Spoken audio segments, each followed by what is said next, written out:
യൂണിറ്റിൽ നമ്മുടെ ഒരു സമൂഹത്തിൽ നിന്ന് ആദ്യമായിട്ട് ബാൻസോനായ ഞാനാണ്. അന്ന് നമുക്ക് ആർക്കും ഒരാൾക്ക് 500 കൊണ്ടെടുത്ത് കടം തരാൻ പോലുള്ള ഗതി ആർക്കും ഇല്ല, ഇന്നും ഇല്ല. ഒരാൾ ഉയർന്നു വരുമ്പോഴത്തേക്ക് എവിടെയൊക്കെ ചവിട്ട് കിട്ടുമെന്ന് അജിമോൾ പ്രദീപ്, മിനിജ ജോസഫ്, കിങ്സി എന്നുള്ള സാജൻ സത്യൻ അസിസ്റ്റൻസും നമ്മൾ എടുത്തു പറയേണ്ടതാണ്. ഹെൽത്ത് കെയർ അസിസ്റ്റൻസും 330 പേരുള്ള ഒരു ഡിപ്പാർട്ട്മെന്റിലേക്കാണ് നമ്മൾ. ഒരു നഴ്സോ നഴ്സിംഗ് അസിസ്റ്റന്റോ ഒരിക്കലും ചെയ്യാൻ പാടില്ലാത്ത കാര്യങ്ങൾ. ഹായ്, നഴ്സസ് ഓൺ വീൽസിന്റെ ദ സ്റ്റോറി ഓഫ് നഴ്സസ് എന്ന എപ്പിസോഡിലോട്ട് എല്ലാവർക്കും സ്വാഗതം. ഇന്ന് ഞാൻ വന്നിരിക്കുന്ന ഒരു സ്പെഷ്യൽ ഗസ്റ്റുമായിട്ടാണ്. അത് നമ്മുടെ നാട്ടിലെ കേരളത്തിലെ ആലപ്പുഴ പുന്നപ്പുറയിൽ ജനിച്ച് അവിടുത്തെ കോട്ടയം മെഡിക്കൽ കോളേജിൽ നഴ്സിംഗ് പഠിച്ച് ഈ UK വന്നിട്ട് ഇവിടുത്തെ one of the best teaching hospitals ആയ ഇമ്പീരിയലിൽ വർക്ക് ചെയ്ത് ഇപ്പോൾ UCLHലെ ബാൻഡ് 8 സീനിയർ നഴ്സായിട്ട് വർക്ക് ചെയ്യുന്ന ബിജോയ് ആണ്. അപ്പോൾ നമുക്ക് ബിജോയെ നമ്മുടെ നഴ്സസ് ഓൺ വീൽസിന്റെ എപ്പിസോഡിലേക്ക് സ്വാഗതം ചെയ്യാം. വെൽക്കം ബിജോയ്. അപ്പോൾ ഇന്നിപ്പം ബിജോയ് ഇവിടെ ഇരിക്കുന്നതിന് ഒരു പ്രത്യേക കാര്യമുണ്ട്. കാര്യം എന്ന് പറഞ്ഞാൽ നമ്മുടെ വേൾഡിലെ ഏറ്റവും വലിയ നഴ്സിംഗ് യൂണിയൻ അല്ലെങ്കിൽ ഒരു പ്രൊഫഷണൽ യൂണിയനായ റോയൽ കോളേജ് ഓഫ് നഴ്സിംഗിന്റെ പ്രസിഡന്റ് സ്ഥാനത്തേക്ക് ബിജോയ് മത്സരിക്കുകയാണ്. അപ്പോൾ നമ്മുടെ നാട്ടിലുള്ള കോട്ടയം മെഡിക്കൽ കോളേജ് പഠിച്ച് ഇവിടെ വന്ന് ഇവിടുത്തെ UKയിലെ ഒരു ഇത്രയും വലിയൊരു നഴ്സിംഗ് യൂണിയന്റെ പ്രസിഡന്റ് സ്ഥാനത്തേക്കുള്ള മത്സരിക്കുന്ന ഒരു കാൻഡിഡേറ്റ് ആയിട്ടാണ് ബിജോയ് ഇവിടെ ഇരിക്കുന്നത്. അപ്പോൾ നമുക്ക് ബിജോയുടെ ആ ഒരു ജേർണിയെ പറ്റി അറിയാൻ എന്നെ പോലെ തന്നെ നിങ്ങൾക്ക് ഒരുപാട് താല്പര്യം ഉണ്ടാവും. അപ്പോൾ നമുക്കത് ബിജോയോട് തന്നെ ചോദിക്കാം. എങ്ങനെയായിരുന്നു നാട്ടിലെ കേരളത്തിൽ നിന്നും UKയിൽ വന്ന് ഇത്രയും വലിയ ഒരു ആൾക്കാർക്ക് ഇൻസ്പയറിംഗ് ആയിട്ടുള്ള ഒരു ലെവലിൽ എത്തി നിൽക്കുന്നത്? അതിനെപ്പറ്റി നമുക്ക് ആ ജേർണിയെ പറ്റി നമുക്ക് ബിജോയോട് ചോദിക്കാം. നമസ്കാരം എല്ലാവർക്കും. അപ്പോൾ നമ്മുടെ കോളേജിൽ പഠിക്കുന്ന കാലത്ത് തന്നെ നമ്മൾ വിദ്യാർത്ഥി ആയിരിക്കുന്ന സമയത്ത് തന്നെ നമുക്ക് നമ്മുടെ ഒരു അവകാശങ്ങൾ അല്ലെങ്കിൽ നമുക്ക് ലഭിക്കേണ്ടതായിട്ടുള്ള സാഹചര്യങ്ങൾ നമുക്ക് ലഭിച്ചിട്ടില്ലെങ്കിൽ അതിനെതിരെ ശബ്ദം ഉയർത്തുക എന്നുള്ളത് കോളേജ് കാലം മുതലുള്ള ഒരു സംഭവമാണ്. ഇപ്പോൾ കമ്മ്യൂണിറ്റി പോകുമ്പോഴത്തേക്ക് നമുക്ക് അതിനുള്ള ബസ്സില്ലായിരുന്ന സമയത്ത് അതിനെതിരെ നമ്മൾ സമരം ചെയ്തിട്ടുണ്ട്.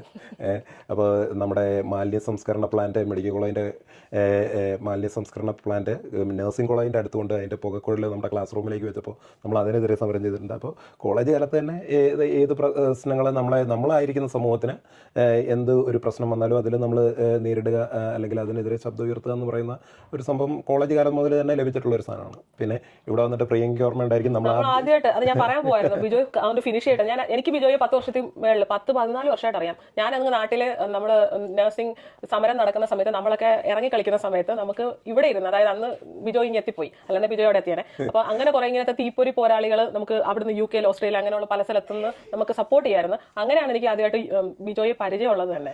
അതെ, അപ്പം ആ ഒരു സമരത്തിന്റെ സമയത്ത് നമ്മളിവിടെ ആയിരുന്നെങ്കിലും നമ്മളെ കൊണ്ട് കഴിയുന്ന രീതിയിൽ സപ്പോർട്ട് ചെയ്യുക, വേണ്ട അഡ്വൈസസ് ആൾക്കാർ വിളിച്ച് ചോദിക്കുമ്പോഴത്തേക്ക് കൊടുക്കുക. അപ്പം അങ്ങനെയൊക്കെ അതിൽ ഇവിടെ ഇരുന്ന് ചെയ്യാൻ പറ്റുന്ന രീതിയിലൊക്കെ ആ കാലഘട്ടത്തിലൊക്കെ സഹായിക്കാൻ സാധിച്ചിട്ടുണ്ട്. പിന്നെ ഇങ്ങോട്ട് വരുമ്പോഴത്തേക്ക് നമ്മളും ബാൻഡ് 5 ആയി 6 ആയി 7 ആയി ഈ സമയത്തൊക്കെ ജീവിത പ്രാരാബ്ദങ്ങൾ കാരണം ബാങ്ക് ചെയ്തും എന്താ പറയുക എല്ലാവരെയും പോലെ നൈറ്റും ഡേയും ഒക്കെ ചെയ്ത് കുഞ്ഞുങ്ങളെ വളർത്തുന്ന ആ ഒരു, ഇപ്പോൾ എൻ്റെ മോനിപ്പോൾ 10 വയസ്സായി, പക്ഷേ എല്ലാത്തരം ബുദ്ധിമുട്ടുകളിലൂടെയും ഞാൻ കടന്നു പോവുകയായിരുന്നു. അതോടൊപ്പം തന്നെ എൻ്റെ വൈഫ് ദിവ്യ പുള്ളിക്കാരത്തി ഇവിടെ വന്ന് എന്താ പറയുക ആദ്യം ഒരു ബാൻഡ് 3 ആയിട്ട് തുടങ്ങി. അതിൻ്റെ ഇടയ്ക്ക് IELTS എഴുതി കിട്ടാനുള്ള കഷ്ടപ്പാടുകൾ, ഒരു കുഞ്ഞുമായിട്ട് അത് കിട്ടാനുള്ള ബുദ്ധിമുട്ടുകൾ, ആ സമയത്ത് ബാൻഡ് 3 ആയിട്ട് വർക്ക് ചെയ്യുന്നു. അത് കഴിഞ്ഞ് രജിസ്ട്രേഷൻ കിട്ടുന്നു. അപ്പോൾ അതിനുശേഷം സ്റ്റാഫ് നഴ്സായിട്ട് വർക്ക് ചെയ്യാൻ തുടങ്ങുന്നു. അപ്പോൾ ആ കാലഘട്ടത്തിൽ നമ്മുടെ ലൈഫിൽ ഒത്തിരി എക്സ്പീരിയൻസസ് ഉണ്ടായിട്ടുണ്ട്. അതോടൊപ്പം തന്നെ നമ്മുടെ പ്രൊഫഷണലി നമ്മൾ ഒത്തിരി എക്സ്പീരിയൻസസ് ഉണ്ടാകുന്നു. ഒരു മാനേജറിയൽ ലെവലിലേക്ക് വരുന്നു. അപ്പോൾ അവിടെയും നമ്മുടെ വർക്ക് പ്ലേസസിൽ പലപ്പോഴും നമ്മൾ നഴ്സസിന് ഇൻക്ലൂഷൻ്റെതായിട്ടുള്ള പല പ്രശ്നങ്ങളും ഉണ്ട്. നമുക്കറിയാം, ഒരാൾ ഉയർന്നു വരുമ്പോഴത്തേക്ക് എവിടെയൊക്കെ ചവിട്ട് കിട്ടുമെന്ന് എല്ലാ സ്ഥലത്തുനിന്നും കിട്ടും. അപ്പോൾ ഒരു പരിധിവരെ ഇപ്പോൾ ഞാനായിരുന്ന ക്രിട്ടിക്കൽ കെയർ ഡിപ്പാർട്ട്മെൻറ്റിൽ ആ യൂണിറ്റിൽ നമ്മുടെ ഒരു സമൂഹത്തിൽ നിന്ന് ആദ്യമായിട്ട് ബാൻസോനായ ഞാനാണ്. ആ ഒരു വൈഡർ ഡിപ്പാർട്ട്മെൻറ്റ് ആ ട്രസ്റ്റിൽ നോക്കുവാണെങ്കിൽ ആദ്യത്തെ ഒരു 5-6 പേരിൽ ഒരാളാണ് ബാൻസോനാകുന്നത്. അപ്പോൾ ആ സമയത്ത് ഒത്തിരി പേര് നമ്മളിലേക്ക് റീച്ച് ഔട്ട് ചെയ്യും. ഒത്തിരി പേരുടെ ജീവിതം നമ്മൾ കേൾക്കും. അപ്പോഴാണ് നമ്മളെക്കാൾ ബുദ്ധിമുട്ട് അനുഭവിക്കുന്നത്. അപ്പോൾ നമ്മൾ ഓരോ സ്ഥലത്തും നമ്മളെ കൊണ്ട് കഴിയുന്ന രീതിയിൽ ശബ്ദം ഉയർത്തുന്ന, അതായത് നമ്മളാകുന്ന സമൂഹങ്ങൾ മാത്രമല്ല, നമ്മളെക്കാൾ ഡൈവേഴ്സ് ആയിട്ടുള്ള പോപ്പുലേഷൻസിൽ വലിയ പ്രശ്നങ്ങൾ ആൾക്കാർ നേരിടുന്നുണ്ട്. ഇപ്പോൾ സ്ത്രീകൾ ഒത്തിരി പ്രശ്നങ്ങൾ വർക്ക് പ്ലേസിൽ നേരിടുന്നുണ്ട്. അപ്പോൾ ഇതുപോലെയൊക്കെയുള്ള പല പ്രശ്നങ്ങളിലും നമ്മൾ ട്രേഡ് യൂണിയൻ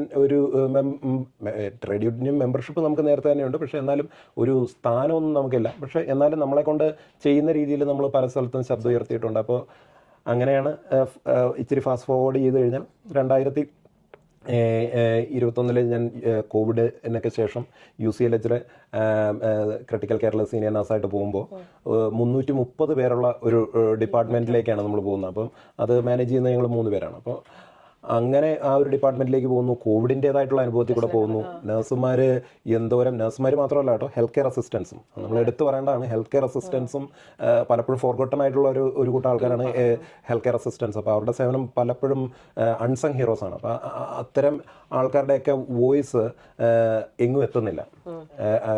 കോവിഡ് എന്ന് പറയുന്നത് നഴ്സസിനെയും നഴ്സിംഗ് അസിസ്റ്റൻസിനെയും കംപ്ലീറ്റ്ലി ബ്രോക്കൺ ആയിട്ടുള്ളൊരു എക്സ്പീരിയൻസ് ആണ്. അപ്പോൾ അതോടൊപ്പം തന്നെ കോസ്റ്റ് ഓഫ് ലിവിങ് ക്രൈസിസും. അപ്പോൾ ഈ 330 പേരുടെ സ്റ്റോറീസ് നമ്മൾ കേൾക്കുന്നുണ്ട്.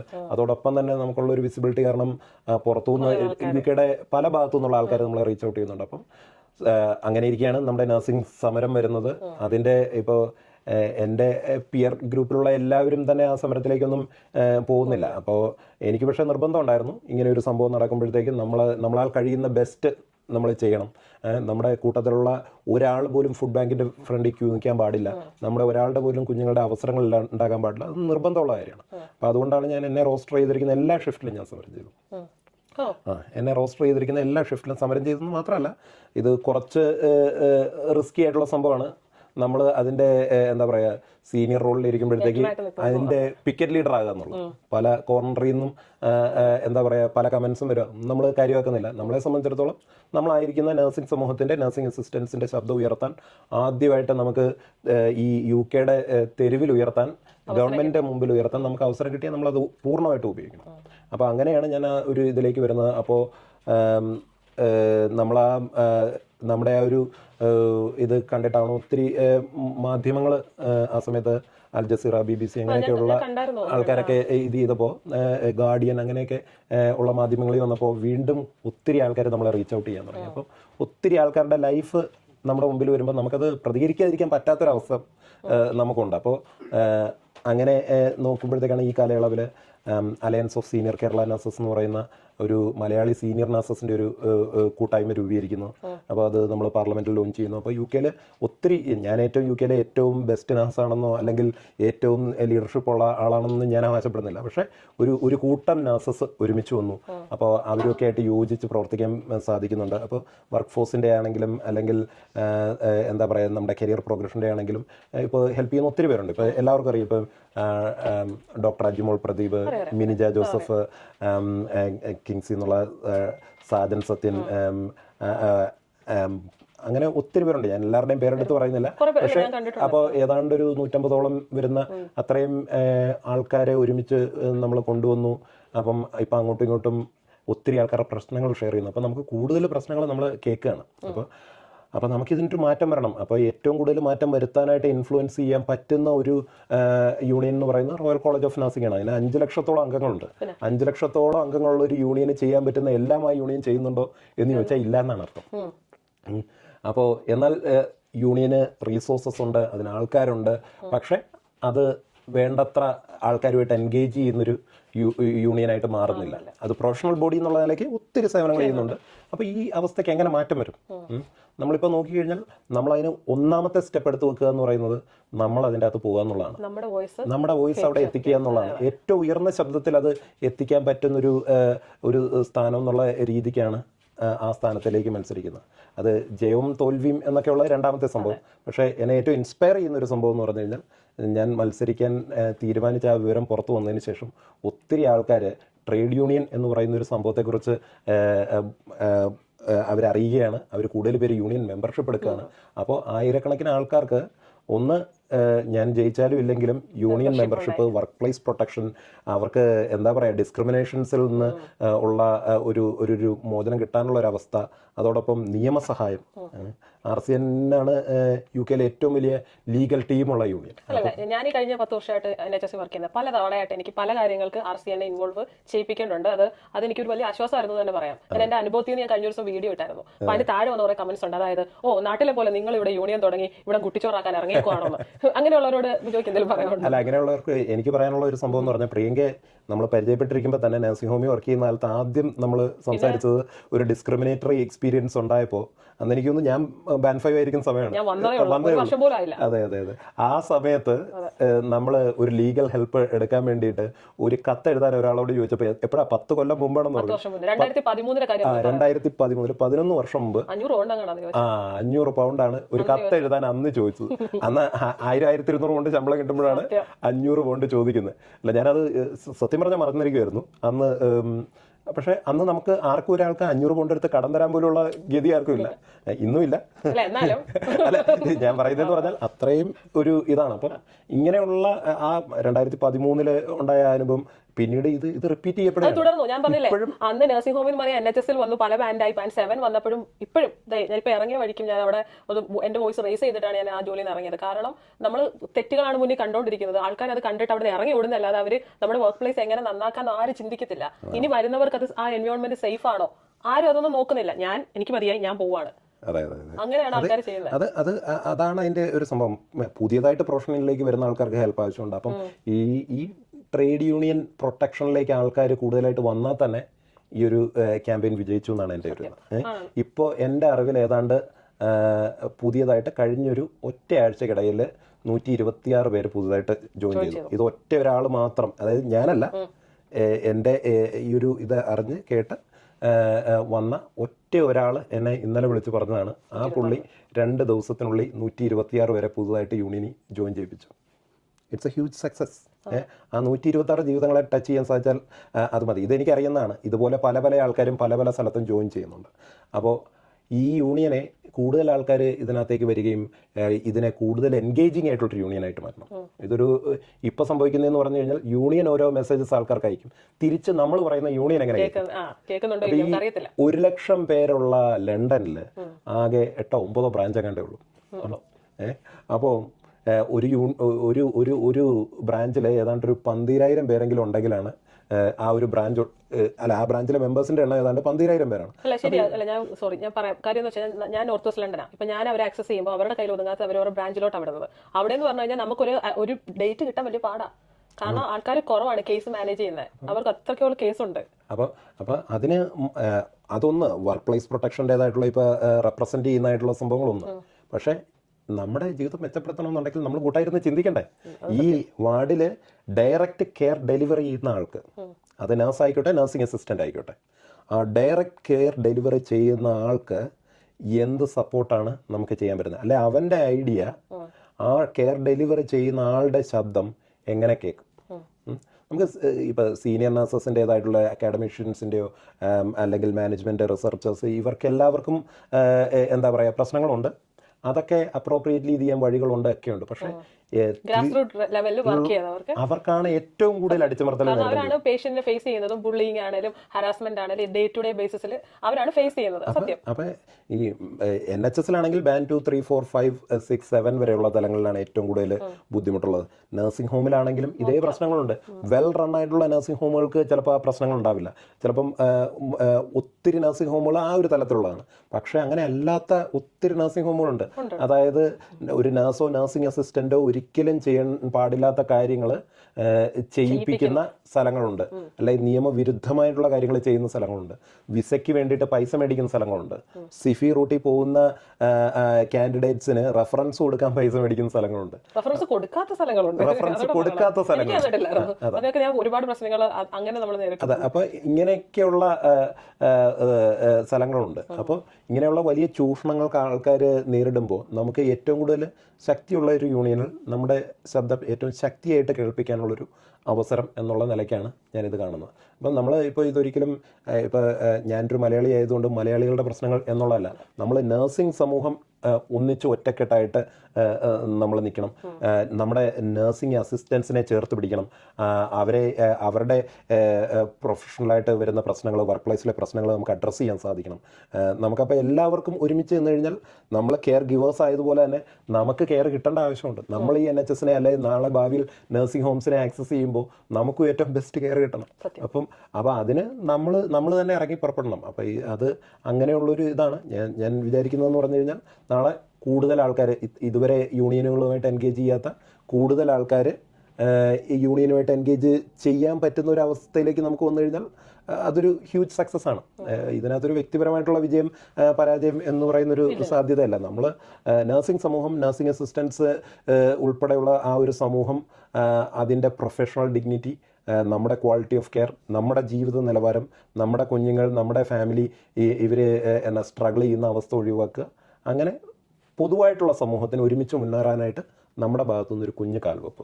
ബിജോ ഇവിടെ വന്നത് ഒരു 2011 അത് ഡയറക്റ്റ് റിക്രൂട്ട്മെന്റിലാണെന്ന് തോന്നുന്നു. അന്ന് എനിക്ക് തോന്നുന്നു ഞാൻ 2013 വരുമ്പോൾ പോലും നമുക്ക് ഈ ഡയറക്റ്റ് റിക്രൂട്ട്മെന്റ് എന്ന് പറയുന്ന ഒരു കൺസെപ്റ്റിനെ പറ്റി ഒരു ഐഡിയ ഇല്ല. ഞാൻ ഇവിടെ വന്നിട്ട് ശരിക്കും പറഞ്ഞാൽ ബിജോയെ കണ്ട് സംസാരിച്ചപ്പോഴാണ് അങ്ങനെയൊക്കെ സംഭവങ്ങളുണ്ടോ എന്ന് തന്നെ മനസ്സിലാക്കിയത്. അപ്പോൾ ഇപ്പോഴത്തെ ആൾക്കാർ വരുന്ന റിക്രൂട്ട്മെന്റ് പ്രോസസ്സും എല്ലാവർക്കും അറിയാവുന്നതും അത് ഭയങ്കര ഈസിയും റിലാക്സ്ഡും ആണ്. അപ്പോൾ അന്ന് കാലത്ത് ഈ സെന്റ് മേരീസിലോട്ട് വന്നപ്പോൾ ഉണ്ടായിരുന്ന അതിനെപ്പറ്റി ഒരു എക്സ്പീരിയൻസിനെ പറ്റി ഒന്ന് ചെറുതായിട്ട് പറയാമോ? അന്നും ഈ പറഞ്ഞ പോലെ വളരെ കുറച്ച് ആൾക്കാരെ വരുന്നുള്ളായിരുന്നു. ഞങ്ങൾ ഏതാണ്ട് ഒരു 250 പേരെ ഹോൾ UK ഒരു 3 ലെവൽ ഓഫ് ഇൻ്റർവ്യൂ ഒക്കെ കഴിഞ്ഞിട്ട് അതെല്ലാവർക്കും ഫുൾ IELTS എല്ലാ ഇതിനും ഇൻഡിവിജ്വൽ 7 ഉള്ളവരിൽ നിന്ന് മാത്രം 250 പേരെ ഇൻ്റർവ്യൂ ചെയ്തിട്ട് അവർ 17 പേരെയാണ് എടുത്തത്. അന്ന് അത്ര ഈസി ആയിരുന്നില്ല. അപ്പോൾ അന്ന് ഇപ്പോൾ ഓർക്കുമ്പോൾ ചിരി വരും. ബാൻഡ് 5 ഇൻ്റർവ്യൂവിന് ഗ്രൂപ്പ് ഡിസ്കഷൻ, എന്താ പറയുക, നമ്മൾ action plan presentation. If you become A head nurse, നാട്ടിൽ നിന്ന് നിങ്ങളിവിടെ ഹെഡ് നഴ്സ് ആണെങ്കിൽ മെഡിക്കേഷൻ എറേഴ്സ് കുറയ്ക്കാൻ വേണ്ടിയിട്ടുള്ള നിങ്ങളുടെ ആക്ഷൻ പ്ലാൻ നിങ്ങളുടെ വാർഡിൽ അല്ല അന്നുള്ള സംഭവങ്ങളാണ്. Group discussion, interview, drug calculation test, drug test. Head of nursing അല്ല, നമ്മളെ ഡെപ്യൂട്ടി ചീഫ് നഴ്സാണ് ഇൻ്റർവ്യൂ ചെയ്യുന്നത് ബാൻഡ് 5 ജോബിന്.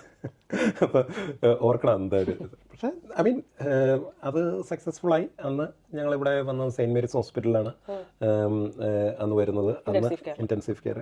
അപ്പോൾ ഇന്നത്തെ അത്രയും ഇൻക്ലൂസീവ് ആയിട്ടുള്ളൊരു സമൂഹമൊന്നുമല്ല. നമ്മളെ ആൾക്കാർ ഒന്ന് ഇതെന്ത് ജീവി എന്നുള്ള രീതിക്ക് തൊട്ട് നോക്കുന്ന സമയമാണ്. അപ്പോൾ ഞങ്ങൾ വരുന്നതിന് മുമ്പ് ആ ഡിപ്പാർട്ട്മെൻറ്റിൽ ആകെ 2 മലയാളികളെ അതിന് മുമ്പ് ഉണ്ടായിട്ടുള്ളൂ. അപ്പോൾ നമ്മുടെ ഏറ്റവും വലിയ ആഗ്രഹം ഒരു ബാൻഡ് 6 ആകണമെന്നുള്ളതായിരുന്നു റിട്ടയർ ചെയ്യുന്നതിന് മുമ്പ്. അപ്പോൾ ഒബ്വിയസ്ലി നമ്മളിപ്പോൾ കോട്ടയം മെഡിക്കൽ കോളേജിൻ്റെ പരിമിതമായ സാഹചര്യങ്ങളിൽ നിന്ന് നമ്മൾ വരുമ്പോൾ ഇവിടുത്തെ ഏറ്റവും പോഷസ്റ്റ് യൂണിറ്റ് ആണ്. അന്ന് പുതുതായിട്ടുണ്ടാക്കിയ യൂണിറ്റ്, നഴ്സസ് വർക്ക് ചെയ്യുന്ന രീതി ഡിഫറെൻറ്റ്, എല്ലാ കാര്യങ്ങളും ഡിഫറെൻ്റ് ആണ്. അപ്പം ഞാനൊക്കെ ഒത്തിരി സ്ട്രഗിൾ ചെയ്താണ്. 6 മാസം കഴിയുമ്പോൾ ശരിക്കും തിരിച്ചു പോകാമെന്ന് വിചാരിച്ചാണ്. അത്രയും കഷ്ടപ്പെട്ടിട്ടുണ്ട്. അപ്പോൾ അന്ന് ആൾക്കാർ തന്നെ ശരിക്കും അത്ഭുതപ്പെട്ടിട്ടുണ്ട്. നിങ്ങൾക്ക് നന്നായിട്ട് ഈ തിയറിയും ഇത് സംഭവങ്ങളും എല്ലാം നന്നായിട്ട് പറയാൻ പറ്റുന്നുണ്ടല്ലോ, എങ്ങനെ ചെയ്യാൻ പറ്റുന്നില്ല. നമ്മൾ ഈ കണ്ട ഫാൻസി എക്യുപ്മെൻറ്റ്സോ സംഭവങ്ങളൊന്നും കണ്ടിട്ടില്ല. അപ്പം ശരിക്കും ആദ്യത്തെ 1 കൊല്ലം നല്ലപോലെ കഷ്ടപ്പെട്ട് നമുക്ക് ഒത്തിരി ആൾക്കാരൊന്നും സപ്പോർട്ടിനില്ല. അപ്പോൾ ആ ഒരു സാഹചര്യത്തിൽ കൂടെ ശരിക്കും കഷ്ടപ്പെട്ട് പെർഫോമൻസ് മാനേജ്മെൻറ്റിൻ്റെതായ എല്ലാ തലങ്ങളിൽ കൂടെയും കടന്നു പോയിട്ടാണ് അവിടെ നിന്ന് സർവൈവ് ചെയ്യുന്നത്. അത് പറഞ്ഞപ്പോൾ ഒരു കാര്യമുണ്ട് ബിജോ, നമ്മൾ മലയാളികൾക്ക് ഒരു പ്രത്യേകതയുണ്ട്. അതായത് നമ്മളെ പഠിപ്പിച്ചേക്കുന്നത് എന്താ അറിയാം, ഭയങ്കര പൊളൈറ്റ് ആയിരിക്കണം, ഭയങ്കര എക്സ്ട്രീംലി പ്രൊഫഷണൽ ആയിരിക്കണം, ആരെന്ത് പറഞ്ഞാലും മിണ്ടരുത്, നമ്മൾ നമ്മുടെ ജോലി ചെയ്യുക, തിരിച്ചു പോവുക. അത് നമ്മുടെ ബ്ലഡിലുണ്ടെന്ന് തോന്നുന്നു. അതും ഒരു കാര്യമാണ്. അല്ല, പൊളൈറ്റ് ആയിരിക്കണം, പ്രൊഫഷണൽ ആയിരിക്കണം. അതിനകത്ത് യാതൊരു വിട്ടുവീഴ്ചയില്ല. ഇപ്പോൾ ഞാൻ എൻ്റെ വർക്കിലാണെങ്കിലും പേഷ്യൻസിനുള്ള ഡീലിങ്സിലാണെങ്കിലും പൊളൈറ്റായിട്ടും പ്രൊഫഷണലായിട്ടും സംസാരിക്കുള്ളൂ. അതൊരു തലം. പ്രൊഫഷൻ പ്രാക്ടീസ് ചെയ്യുന്ന, നമ്മൾ മാനേജ് ചെയ്യുന്ന തലങ്ങൾ.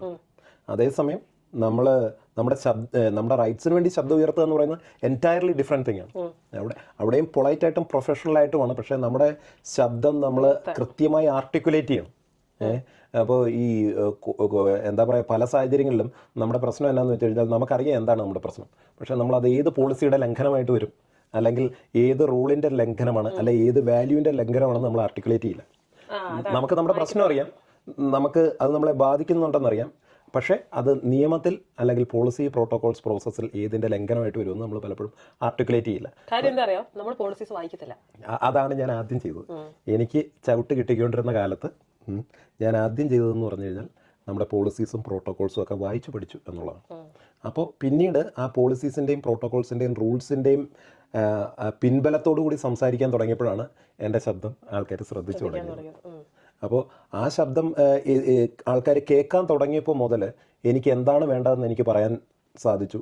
എന്നെ ഡിസ്ക്രിമിനേറ്റ് ചെയ്തിരുന്ന ആൾക്കാരുടെ ബിഹേവിയർ എനിക്ക് കോൾ ഔട്ട് ചെയ്യാൻ പറ്റി.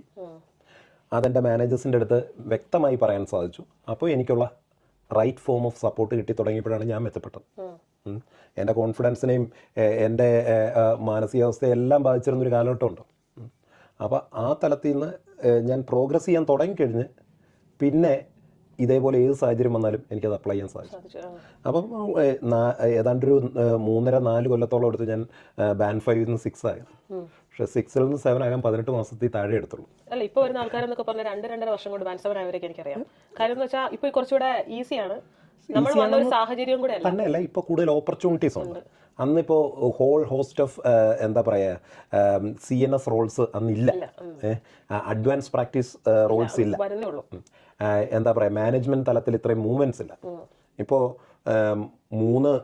ഇപ്പോൾ ഇമ്പീരിയൽ എടുത്ത് നോക്കി കഴിഞ്ഞാൽ അന്ന് മൊത്തം കൂടെ 3 മെയിൻ്ററൻസ് ഉണ്ടായിരുന്ന സ്ഥലത്ത് ഇപ്പോൾ 9 മെയിൻ്ററൻസ് ആയി. അപ്പോൾ അത്രയും ഓപ്പർച്യൂണിറ്റീസ് കൂടി. അന്ന് ഇത്ര ഔട്ട്റീച്ച് ഇല്ല. ഞാൻ ക്രിട്ടിക്കൽ കെയർ ഡിപ്പാർട്ട്മെൻറ്റിൻ്റെ കാര്യം മാത്രമാണ് പറയുന്നത്. അന്ന് ഒരു ഹോസ്പിറ്റലിന് ഒറ്റ ഔട്ട്റീച്ച്നെസ് ആണ്.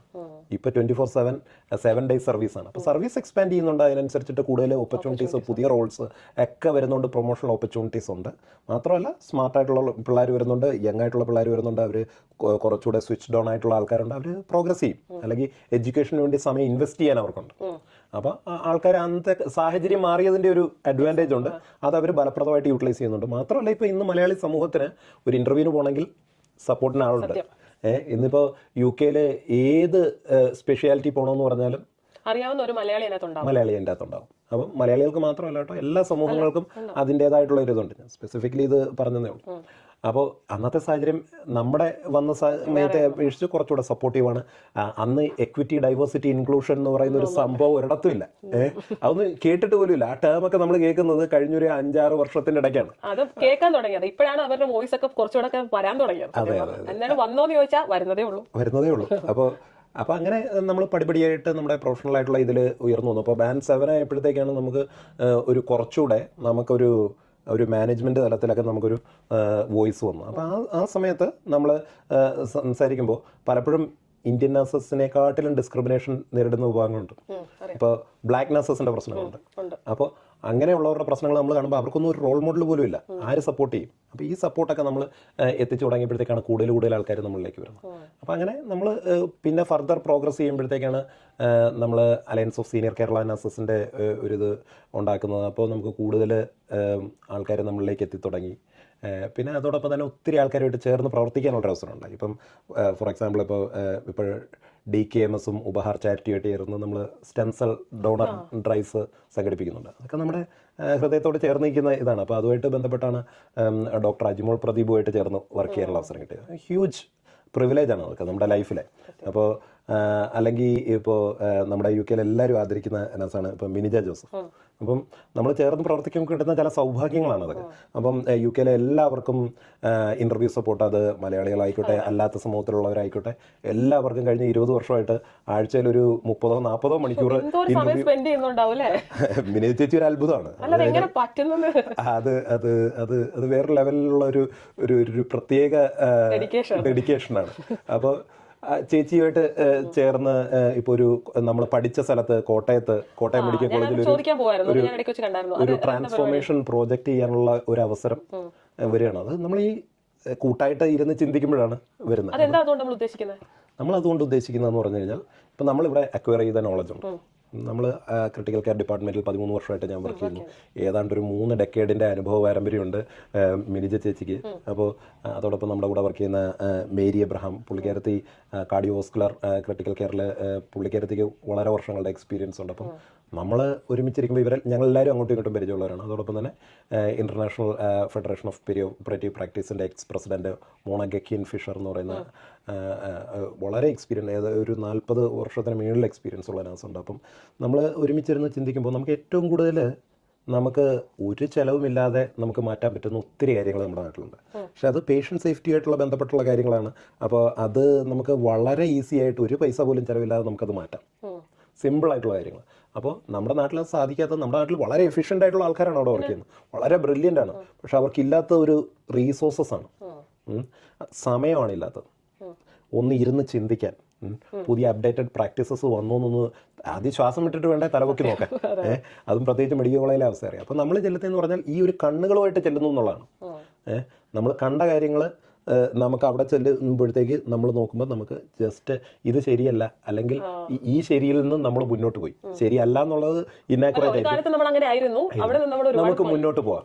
അപ്പോൾ അവിടെ പോയി നമ്മൾ അവിടെയുള്ള നഴ്സസിൻ്റെ കൂടെ വർക്ക് ചെയ്യുമ്പോഴത്തേക്ക് നമുക്ക് ചെറിയ സംഭവങ്ങൾ, ഇപ്പോൾ ഏകദേശം ഒരു 40ഓളം റെക്കമെൻഡേഷൻസ് ക്രിട്ടിക്കൽ കെയറിൽ മാത്രവും ന്യൂമറസ് ആയിട്ടുള്ള കാര്യങ്ങൾ എന്താ പറയുക, നമുക്ക് തിയേറ്ററിലുമൊക്കെ ഇംപ്ലിമെൻറ്റ് ചെയ്യാൻ ആയിട്ട് ഉള്ള നിർദ്ദേശങ്ങൾ മുന്നിലുണ്ട്. അതെല്ലാം അവർ പടിപടിയായിട്ട് ചെയ്തവരാണ്. ഇത് ശരിക്കും പറഞ്ഞാൽ പഠിപ്പിക്കുക എന്നുള്ളതല്ല, നമ്മൾ നോളജ് ഷെയറിംഗ് ആണ്. പക്ഷെ അവരുടെ കയ്യിൽ നിന്ന് നമ്മൾ ഒത്തിരി പഠിച്ചു എന്ന് പറഞ്ഞു കഴിഞ്ഞാൽ ആ ഒരു ടീം വർക്ക്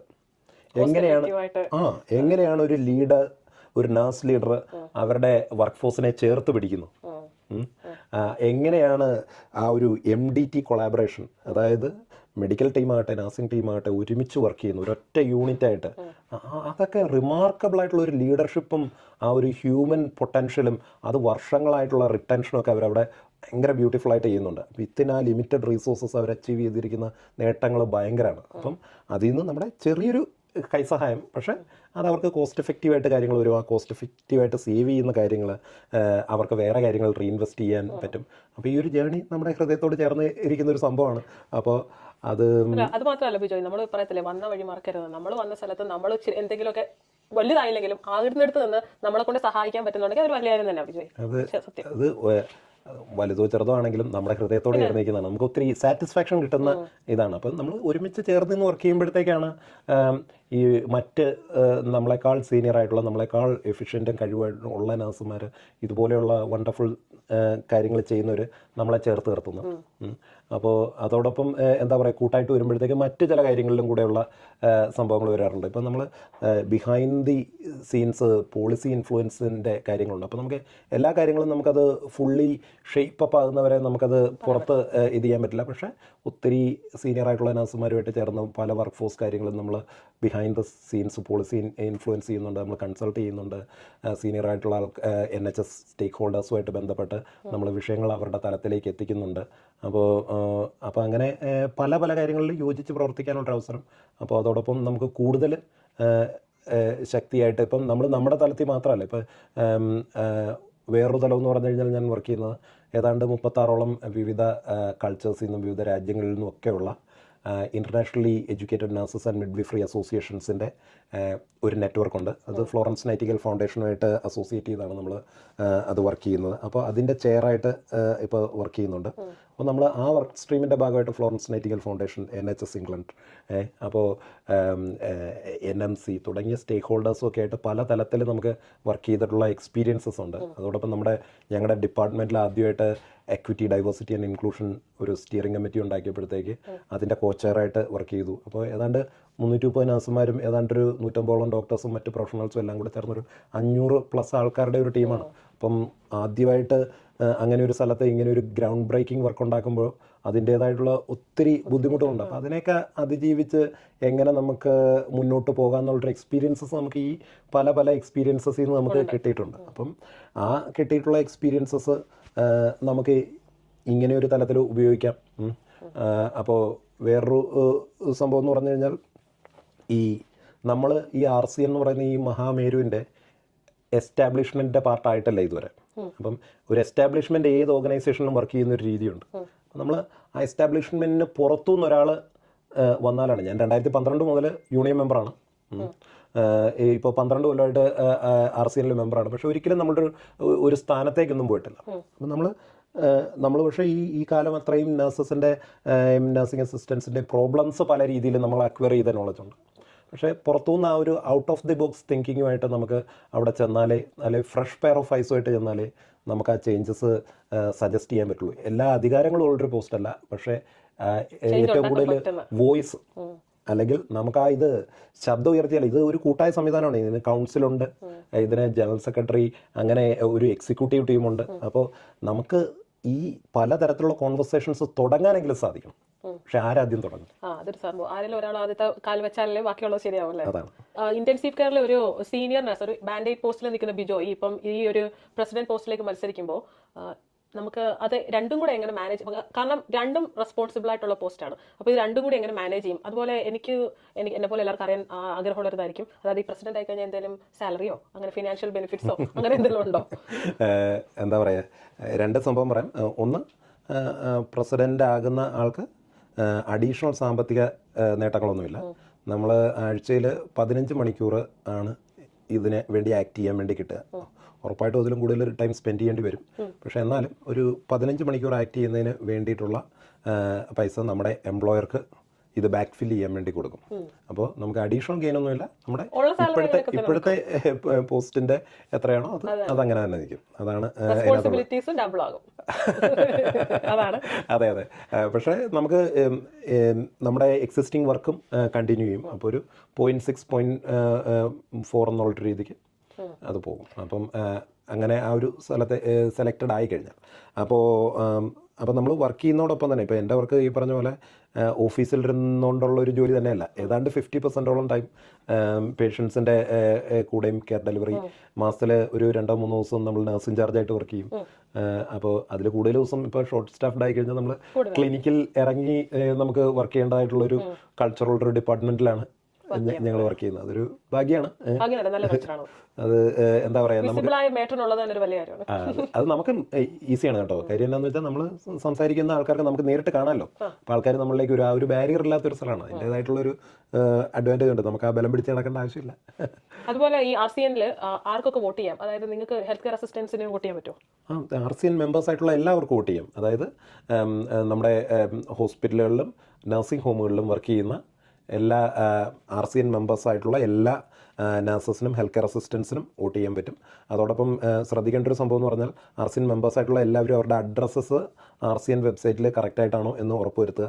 മൈ RCN എന്ന് പറയുന്നൊരു സ്പേസ് അതിൻ്റെ അകത്തുണ്ട്. അപ്പോൾ അതിനകത്ത് പോയി നമ്മൾ ചെക്ക് ചെയ്ത് കഴിഞ്ഞാൽ നമുക്ക് ഉറപ്പുവരുത്താൻ പറ്റും നമ്മുടെ അഡ്രസ്സ് കറക്റ്റാണോ. ചിലപ്പോൾ 10 വർഷം മുമ്പ് യൂണിയൻ മെമ്പറായ ഇപ്പോൾ കൊടുത്ത അഡ്രസ്സായിരിക്കും ഇപ്പോഴും കിടക്കുന്നത്. അപ്പോൾ അത് കൊടുത്തില്ലെങ്കിൽ കറക്റ്റ് അഡ്രസ്സിൽ വരില്ല. അത് പോസ്റ്റൽ വോട്ടാണ്. പോസ്റ്റൽ വോട്ട് ഒക്ടോബർ 14 മുതലാണ് വോട്ട് വരുന്നത്.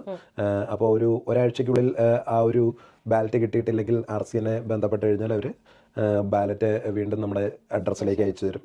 പിന്നെ ഒരു നവംബർ 11 മുമ്പേ ഇത് അവിടെ തിരിച്ച് എത്തണം. അപ്പോൾ ഒരു നവംബർ 5 തീയതിക്ക് മുമ്പെങ്കിലും പോസ്റ്റ് ചെയ്താലാണ് കറക്റ്റായിട്ട് അവിടെ എത്തത്തുള്ളൂ.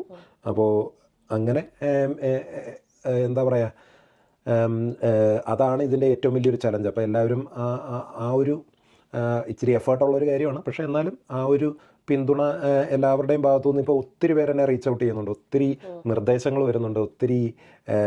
ഒത്തിരി സപ്പോർട്ടും സ്നേഹവും ഒക്കെ ഒത്തിരി പേര് ഫോൺ ചെയ്ത് അറിയിക്കുന്നുണ്ട്. അതോടൊപ്പം തന്നെ ഒത്തിരി നിർദ്ദേശങ്ങൾ വരുന്നുണ്ടെന്നുള്ളതാണ് ഏറ്റവും ക്രിയാത്മകമായിട്ടുള്ളൊരു സംഭവം. അപ്പം അതും നമുക്ക് ഒത്തിരി ഹെൽപ്ഫുള്ളാണ്. ഈ ഒരു റോളിലേക്ക് വരുവാണെങ്കിൽ അത് ഇഫക്റ്റീവായിട്ട് ചെയ്യാൻ വേണ്ടിയിട്ട് ഈ നിർദ്ദേശങ്ങളൊക്കെ ഒത്തിരി ഹെൽപ്ഫുള്ളാണ്. അപ്പോൾ എല്ലാവരുടെയും പിന്തുണ പ്രതീക്ഷിക്കുന്നു.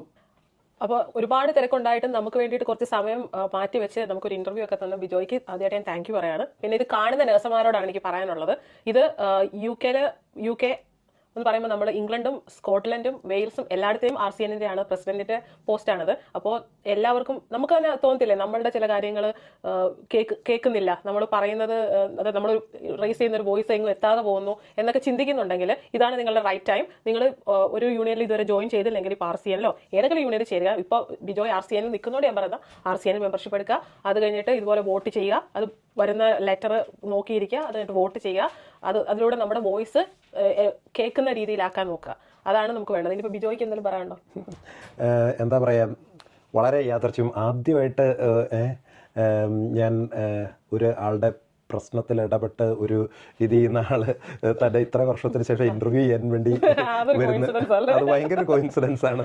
അതെന്താ പറയുക, നമ്മളൊക്കെ പ്രശ്നങ്ങളിൽ നിന്നും തിരിഞ്ഞ് ഓടാത്തവരാ. നമ്മൾ പ്രശ്നങ്ങൾ ഫേസ് ചെയ്ത് അവിടെ നിന്ന് പൊരുതി നേടി വന്നവരാ. മറ്റേ നിവിൻ പോളി പറഞ്ഞിട്ട് ഒറ്റയ്ക്ക് നിന്ന് പൊരുതി നേടി വന്നവരാണ്. അപ്പോൾ എനിക്ക് പറയാനുള്ളത് എല്ലാവരുടെയും പിന്തുണ ഉണ്ടാകണം. Your voice, our future. Let's work together. Thank you everyone.